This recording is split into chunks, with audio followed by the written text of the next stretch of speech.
Hello, and welcome to the Designing with Love podcast.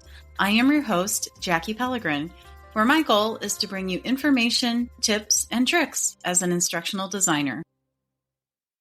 Hello, instructional designers and educators. Welcome to episode 88 of the Designing with Love podcast. I'm thrilled to have Sebastien Fenelon with me today. Sebastien is the founder and CEO of several technology startups with a deep focus on coding, artificial intelligence, and innovation in the tech space, which I'm so excited about this. So he brings a unique perspective on how technology can shape education and future-ready skills. Welcome to the show, Sebastien.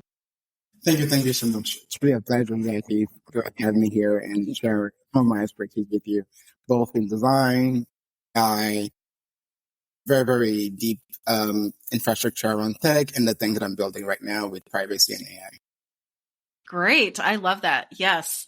I'm glad that we're going to get into that because that seems to be a concern, right? In every industry, in education and technology in general. So that's great. I love that. So to start, can you tell us a little bit about yourself and share what inspired you to focus on the technology field, particularly coding and AI?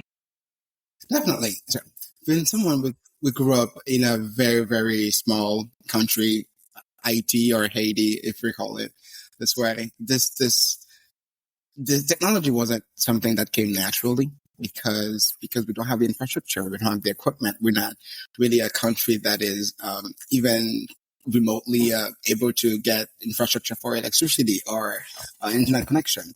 However, with the little opportunity to be able to be around people that are thinking differently, that are educating themselves in a different way, that are asking themselves different questions in order to build our infrastructure or to put Haiti in a different level.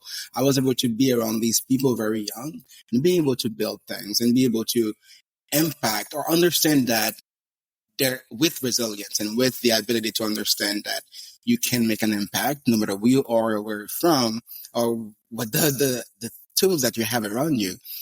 It really that's get me started with learning coding from a very young age by being self-taught in CHH and JavaScript as well very young. And I built my first small project, which is a browser, very young, nothing big, but really that was really the one of the first time I really felt like I have built something that looked cooler than, the browser that came with my desktop and a lot faster too. And really that starts something, from a young man that really starts something, understanding that you can be and you can build something from, knowledge. And it has to start with education. It has to start with the skills, and you have to learn those skills. And education and teaching is important. And I really was around those people who can, tilt me, even though they didn't have these knowledge, but they could tilt me towards where to find those knowledge, YouTube videos or documentation, or really around other people that are, more advanced in the field. And I feel grateful for that. And that really pushes me to be more resilient, and resilience connects to staying up at night, waiting for the electricity to come on, because living in Haiti is the natural state of it. You don't have any electricity for 18 hours a day, and being able to build tech around that is very difficult. Even internet, some of the time, if you're not within a school and establishment, you have to go to your neighbor's house or wait next to your neighbor's house for hours just to use their internet. And these are the things that you can do with only resilience. And I think resilience is what really pushed me toward the edge of understanding that I can build things. And even with my project here in New York, resilience is really the main entity that pushes me to understand that even though the world is shaped in this way, we can really create an impact by thinking differently and by pushing the boundaries. Wow, I love that, Sebastien, because that's something I teach my students, even at the graduate level. Don't forget those things that you learned early on. And I think learning that early on has helped, you be successful and shape, what you've been able to create, not only to help. It's something, it's a labor of love, right? When you are able to create those tools and those technologies, because you're helping to shape the world in a better way, and you're helping to make an impact. So yeah, I love that. That resilience is so important because I teach that to my students. Don't forget that. And when they're teaching their kids, teach them that, right? And don't, hopefully parents are doing that too, but model that behavior, right, in the classroom. So, and outside the classroom. I love that. That's great. I love that you brought that up. So yeah, that's great. So thank you for that introduction. I love that.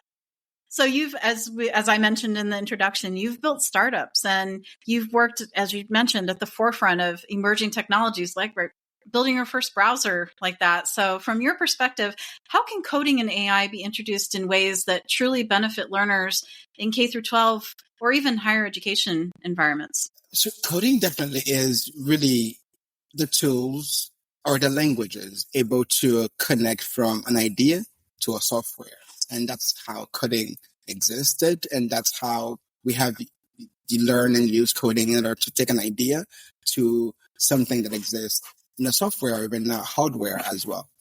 From my experience, really, from going from design, and I did design for a long time because I really, really love the idea of designing things and making things appear in a different way and getting impact to things from ideas.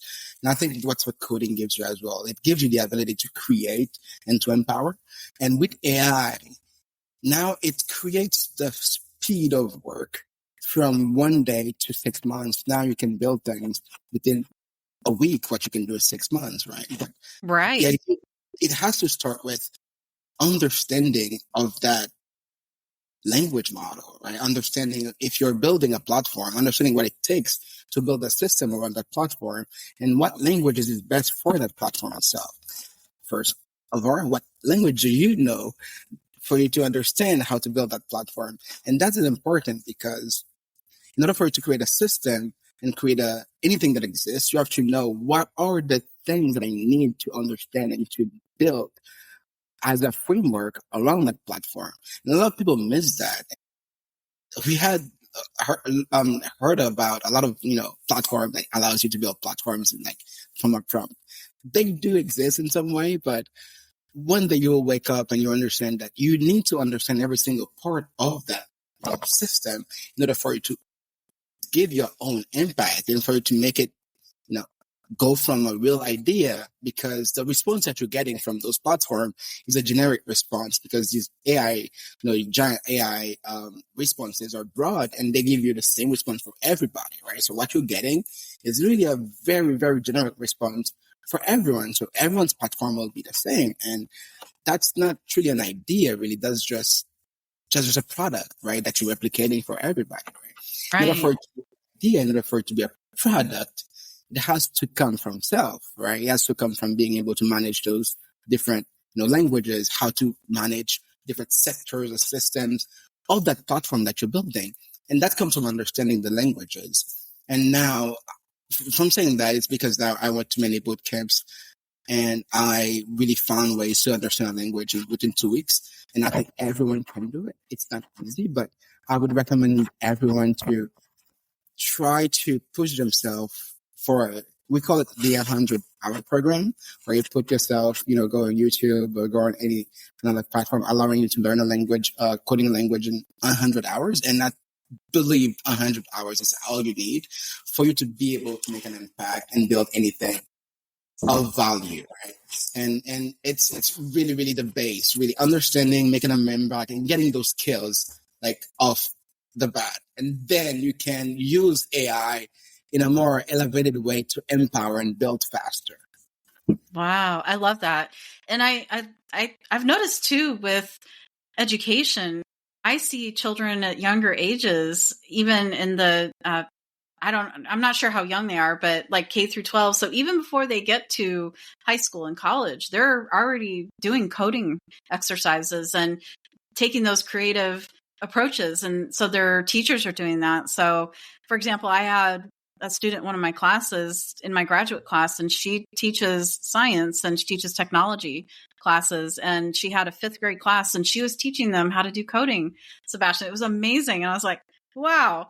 When I was in 5th grade, when you and I were in 5th grade, were we learning that at 5th grade? In 5th grade, I wasn't, that's for sure. But it was amazing because I didn't learn how to build my first website until I went to college. So it just shows how that's happening sooner and sooner for these students.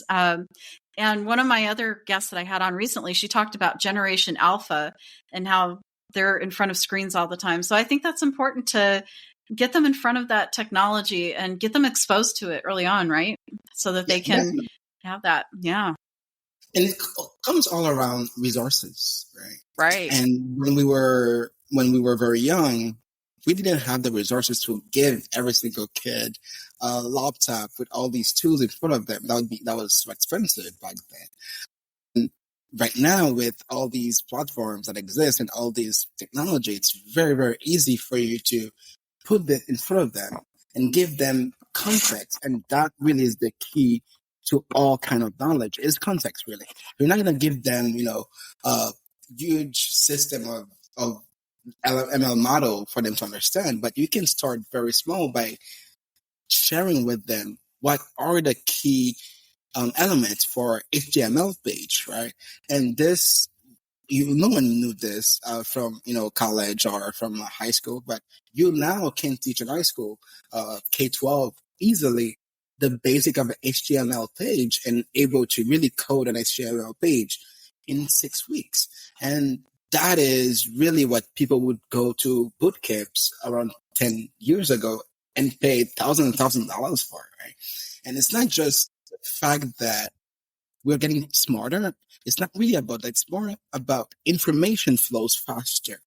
We can be on our phone and get as much information we did through our 6 weeks boot camp 10 years ago. So it's the information that is a lot more easily to find and a lot more easily to digest because we can use those Gen AI platforms to understand them with real actual sentences instead of like really looking at our code all day. And that really what changes in the last decade is really having the resources and having those platforms as helpers to balance the coding with real language and, killing, like destroying these barriers and boundaries around the issues from going from understanding to building. Wow, I love that. That's great. But taking those boundaries that existed and just breaking those. Yeah, I love that. That's great.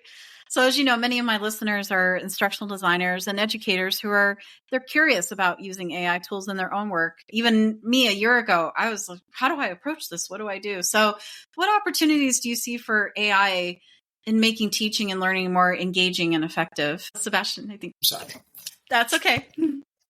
It's truly around how can you make educating more personalized.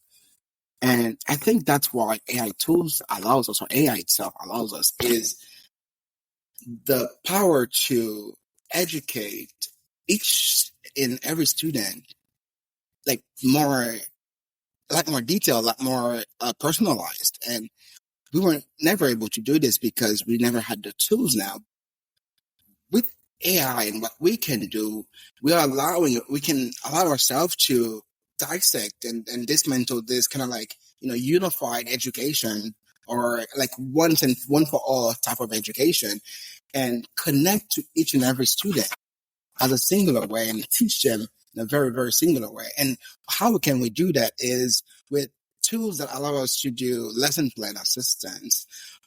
Having Edge AI, and something that I really want to share about it today is the power of Edge AI in terms of personalization. And Edge AI Classroom Analytics, Edge AI itself allows us to have very, very smaller AI models within devices and having the students using those devices and giving real feedback from each student to those professors and giving the opportunity to return a personalized, response and output on a daily basis to each student. And that really creates the real power of AI in education for my understanding and allowing each student to evolve and understand through a more personalized way by allowing those AI tools to manage and create some kind of more analytics for each student. And I think one of these thing that never existed in education. No one had analytics about each student and what the level. We had some understanding of grades, but we never had analytics around understanding. with AI tool, we can, build analytics around levels of understanding for each topic, for each chapter, for each every single subject that we're teaching. And I think that's very powerful.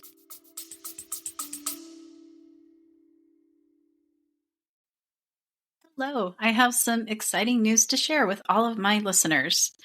There is a feature called fan mail. What this allows you to do is send me a text message anytime during the episode. There's a link located at the top of the description in each episode, and it says send Jackie a text message. So when you click on that link, you'll be able to send me a message letting me know what you thought about the episode and if you have any ideas for future episode content as well. I look forward to seeing your text messages. Thank you.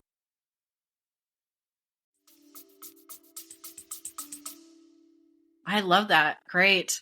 Yes, because I think of tools like ChatGPT where you can create your own chatbot, right? And then you can center that around something like a specific topic. And I've had guests on my show in the past that have done that, and they're in education and they're able to create their own chatbot for their students, and it centers around what they're teaching. And I agree that personalized learning is so important today because we want to be able to give that to our students and be able to not make it a one size fits all type of experience for them, but really personalize it. I love that. That's great, Definitely. Sebastian. Yeah. One of the things that I've done while learning a new language was React. I believe around a couple of years ago or a year ago, maybe. I used one of these older version of ChatGPT, and I customized it in order for me to set a project. And project didn't exist at the time, but you were able to do that by really customizing your model. And what I did is that I customized the model to really learn and teach me with my own advancement of React. And I was able to create a keyword for each step I was going to, and getting exercise from that model and allowing it to give me exercise from the things that I'm responding and learning as well too. And I think that's one of the ways we can have each student interact with the AI platform in order to manage their understanding. And I think who wins from that is, the one learning and the one really interacting fully, and by really, really making sure that these individual is 100% getting full knowledge and getting full understanding of whatever it's being taught. And I think that's why we are educating. Right, exactly. We're training them to be future ready. Right. And we'll talk about that a little bit too. I love that. That's great. So as we know, whenever new technologies come along, there are challenges, misconceptions, and even fears. I've experienced that with the faculty I work with, where they're fearful of this new technology. So what's one of the biggest myths about coding or AI that you've encountered, and how do you help people move past that type of fear? I really love that fear. And I think that fear needs to exist in order for it to require better products and better way of building around AI. And I want to talk more about privacy first, and that's really key fear in AI. And because I have a background in more, and I have more understanding of how European culture is responding to AI at the moment, and the response compared to the US and Europe is very, very different. European AI companies are not really advancing to the way they would want to. What they do is like they're really entering the US market instead. And why? It's because people are asking for privacy. People are asking for a more, like a full understanding of how their data is being utilized when used on an AI platform or any AI model. And now we have the EU AI Act, which is now real and asking for these companies to be transparent in terms of how AI is being utilized. And the issue is that there were no actual system being in place for them to tell you exactly how they're using their data. So the current stage right now in terms of the world AI implementation in the world right now is fully your data is you giving content to that model or to any AI chatbot or ChatGPT, for example. So you're giving them content and you're getting a response, and your content becomes part of the price that you pay to get that response, to get that value back. And that data is being utilized in many different ways that you're not aware about, but it causes a lot of privacy issues and privacy boundaries. For example, we have one of the main reasons is prompt injection. For 2023, 20% of all prompt injection were successful. And the prompt injection, what really is someone from anywhere in the world can, see through your tokens what you're asking an LLM or any AI model or chatbot, or so someone can really have access to those data being shared with an AI model. Right? So, wow. And one of the article that came out from media company, it's 4 to 8% of all content shared in the AI model or prompt had sensitive data in them. So thinking about those two numbers, it means that there is millions and millions and millions of sensitive data being shared with AI on a daily basis, and that all that data can be, exposed to some very, very possible threat from a third party hacker or someone who just want to use your data. Not just the AI company itself, right? Just because they're not really, really utilizing or creating a system around that properly. And that really is real. And we have to really demand that transparency and demand this kind of architectural design for privacy around AI. And that's why I'm working on right now in IntraOS is building AI system around privacy first, but still pushing the implementation of AI. Wow. We say that we're still pushing it, and we really have to focus on that. And why we believe that will implement more AI implementation is because it's more connecting to a European market. If we can show that companies can be trusted with AI implementation, more users will be open to use those platforms. More users and instructors and people, in education can really feel more comfortable to share that platform to their class, to their students. And I think that's fair. You have to feel comfortable and you have to share that platform without fear and understanding how they're using their data. All right. And then actually training a model around your students. And I think that really a fair, it's really not a myth, right? It's really a fair point to make. And because they're not really sharing how they're utilizing that data, it's a fair assumption. And what we do is that we create a quick platform that really create audits for those companies and for those platforms that really shows where that data goes from asking the model to give a response. For example, if you have your email and your phone number through that data, before it gets to that model, that data is already tokenized and rehydrated and sanitized before that model says it. No matter if we're using our model, which is local, and I can talk about that in a second, but although you can use AI model from OpenAI or Claude, which is those big AI companies, right?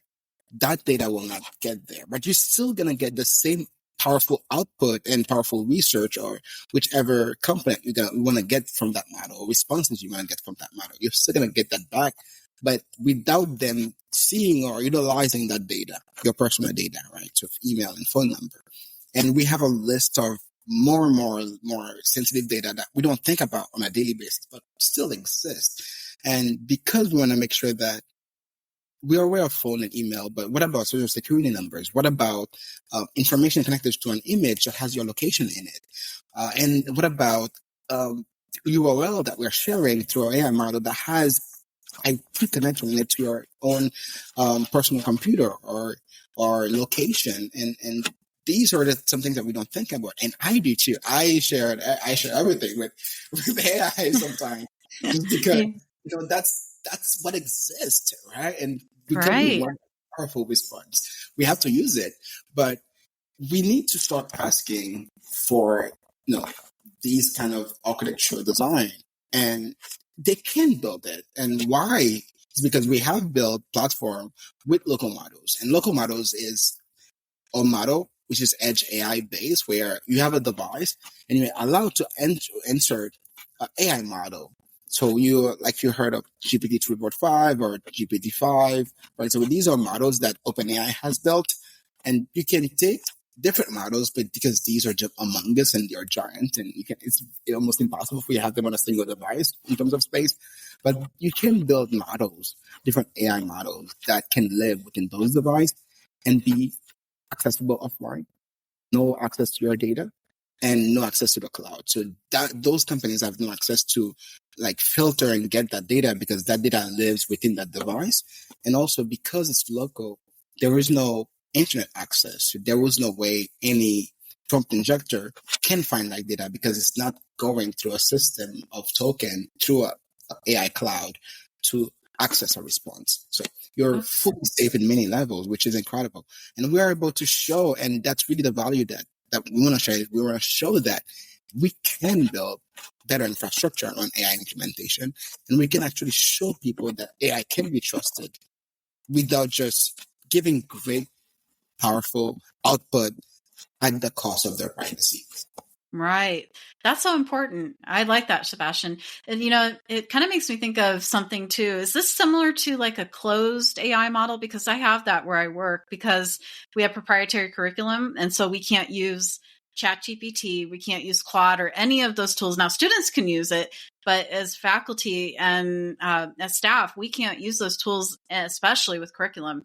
So they built a closed AI model, and so we utilize that, and it's safe for us because we can upload that information. So is that similar to a closed model with the local? Yeah. Yes, similar. It's similar to a closed model, but that closed model still, is still online. Or it's still online, so it's not through a device. It's still right. Idea of cloud aspect to it, but it's just not connected to a specific AI company, correct? So right. It's still, so yeah. one company cannot sell that data to a marketing company to sell that data for ads or for example, correct? Right, so exactly. You're not going to have this retargeting aspect of that, data being utilized against you, but also at the same time, you want to make sure that even within that model, you want to make sure some information never gets there. And really, that's also something. Exactly, because we utilize Microsoft 365. We have the OneDrive and the cloud. So I can see what you're saying, because even with that closed AI model, there still can be vulnerabilities, right, with the data. So it's so important and thankfully we have really good IT security. And they say whenever you're in doubt, send it to IT security and don't download any software to your work computers because of malware and all of that and viruses and everything. But yeah, that's a good comparison. I like that. And I like that local option. That's really great. I'm sure my listeners will appreciate that and see how. So it sounds like that's an evolving area within AI, is trying to make sure that privacy and security is number one with that and help to alleviate some of that fear that people have with it. So I like that. That's great. Wonderful, Sebastien. I love that. So I figured we do have time for a bonus question. So before we move on to the final question, I wanted to slip one in that I know my listeners will love and they'll resonate with. So as someone that's worked in startups, you've seen how quickly technology evolves, and I've seen it too. What advice, maybe one piece of advice, would you give to educators or designers who want to stay adaptable and future ready in their own careers? Really, at the moment with AI implementation and how it really, really evolves so fast, and with that really a way to really predict really how it is going.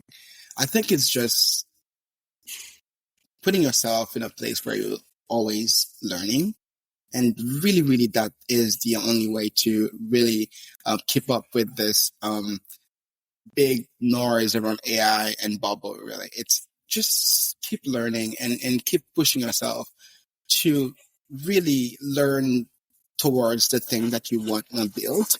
And really that is the power that we want to showcase, is that with learning, with a really impactful system and community, and I really believe in community, and that really keeps the mindset a lot clearer, and having a community of learners, having a community of educators who can teach each other and getting that information and sharing that information. I think that's the most valuable thing. And from that, I would really recommend anybody to go around communities that are teaching about AI, that are educating about AI, or people who know things. And sometimes you can look for things in many places, and you can just ask your neighbor, and they have that answer for you, right? And I think having a community of people that are thinking the same way, that are really trying to really keep themselves, keep up with that education and keep up with that model is very important. Absolutely right. I love that. That's great advice, because that's something with where I work. We all work remotely, so you can feel disconnected and siloed when it comes to that. But what's great is that we have a really great community, and we have different committees. And one of them, you would like the sound of this one. This is called Pioneering AI Committee. So we talk about those different elements, and it's great because we talk about curriculum, how we can integrate it into curriculum, and how we can help it improve our work as curriculum developers, instructional designers. So I love that idea of community and collaborating with others. That's great, Sebastien. That's wonderful advice. Absolutely.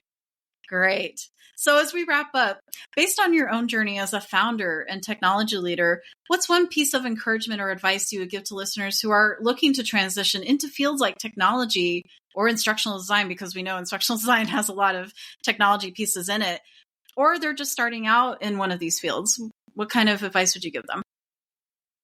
Definitely go for the people that are there in those places. And one of the main things for me that I've learned, and from going to a college, and is just spending 4 hours having a conversation with this professor that really is teaching something that I value so much. And that professor itself, if I can share that, it was fighting a stage 4 cancer when I stayed 4 hours after class talking to him. And it really shows so much more about educating and the value of it from his point of view. And that really was one of my father, that I have on my lifetime. And that person really, really meant so much for me. But really being able to have mentors, and I really saw him and still see him as a mentor wherever he is right now. He's looking after me. And that person shared so much with me from his life. And we think that things are moving fast in our existence, but when internet came in, it was the same thing as AI right now. It was really a big bubble, and everybody was asking themselves questions, and people were like, "Oh my God, what are we gonna do?" Exactly. Right. And that person really taught me that change, really, because he was an older person. It really taught me some kind of examples of what life was around that, and really shared with me a lot of great things around life, and not just really be what I wanted to be, but I really knew what I wanted to be after having those conversations, after spending this summer a semester with them, and he was really an impactful person in my life. And from that, I would say having someone that you can look up to, someone who's where you want to be, and asking the question not just about what you want to learn, but in order for you to get to somewhere, you have to really see and be impacted by many things. And for you to become that person, it's not just going to a specific college or getting a specific degree. It's more into their personal experience, and that's really what shaped them to become the person they are. Understanding those really detailed experience of their life is a lot more impactful to understand what they know in terms of a curriculum. And I think that really what shapes you, what gives you resilience, what gives you a really some kind of hope really in your next 10, 20, and 50 plus years, and is understanding what they lived and how they lived it and what they learned from that, and taking that, understanding that and taking that to the next level in your life. I think that's really the most powerful for me. And I think that's really what I would recommend anybody. Get someone, get in touch with someone who's doing something that you want to do, and understand how they did it, really, truly. Right. I love that. Great. That reminds me of in the curriculum that I help build, we ask our students to go find someone that's in that field, like what you mentioned, and talking with them, interviewing them, and not feel like they're in a silo. And then all of a sudden they finish their degree, and then they get into the field and they're just like, what do I do? Okay, I feel like I'm not fully prepared. So I love that idea of mentorship. Yes. And being able to connect with someone, like you said, that's in that field and someone that you truly trust, right? And know that you can get that from. So I love that. Wonderful, wonderful advice. Thank you, Sebastien, for sharing your insights and drawing from your own journey today. I think it's a wonderful journey that you've been able to share with us. So the perspective that you've offered from your experiences as a founder and technology leader to the practical advice you shared, that realm of experience, I know it will inspire and encourage my listeners on their own paths as well. So I greatly appreciate this today. It's been wonderful to connect and find each other on Podmatch. I always like to give a shout out to Podmatch. I didn't do that in the beginning, but I want to make sure to give a shout out to Podmatch because it's definitely changed this podcast and being able to connect with like-minded technology influencers like yourself. So I love it. So I appreciate that. And I know that I'll have you back on the show. I have a good feeling that we're going to stay connected and you're going to be back on the show. And maybe we can go deeper into something that's you're passionate about as well, with the AI and how kind of maybe the future of AI and how you see it evolving and changing our lives. And we can look at the positive ways that that'll be doing that. So I'm looking forward to that. Yeah. Maybe we can look at like the next decade and how you see kind of maybe put that future lens on. Right. And it kind of reminds me of the movie The Matrix. That's the whole series of The Matrix. And I actually watched some of those recently and I thought, wow, that's very interesting. Or just different movies where you see the technology in it and you're like, that seems so far down the road, but it's here. We're in it. So yeah, that's wonderful. Great. Well, I look forward to having you back on the show, Sebastien. Thank you so much for all your insights today. I appreciate it. It's really a pleasure. Thank you so much for having me, Jackie. Thank you so much, Podmatch, as well. Yeah. For giving us the opportunity to connect. And I would love to be back to share more. And really, the more I share here, the more I'm like, oh my God, I can share so much more. Yes, exactly. It opens up that whole realm, exactly, of possibilities. So great. So we'll make sure to stay connected. And then for my listeners, where can they find you? Is it best to find you on LinkedIn, or what's the best place to find you? I would definitely recommend to check out my platform, my business platform. It's intraos.com, intraos.com, and really you will learn a lot about privacy. We have a lot of articles and things that are happening, and we'll share a lot more speakers a lot more often around privacy. And I really we want people to connect with privacy and AI, and that will create really the demand in this whole world of AI implementation that are so powerful for us, but we want to demand privacy as well too, and be part of this movement. Great. Wonderful. I'll make sure to link that website of yours for your business in the notes, so that way they have access to that and the call to action as well. So they'll be able to learn more and connect with you on those different ways and those different levels. So I appreciate it. Great. Well, wonderful. Well, I'll have you back on again soon. And I know my listeners will appreciate all the insights that you share in the future as well. Great. Thank you. Thank you for taking some time to listen to this podcast episode today. Your support means the world to me. If you'd like to help keep the podcast going, you can share it with a friend or colleague, leave a heartfelt review, or offer a monetary contribution. Every act of support, big or small, makes a difference, and I'm truly thankful for you.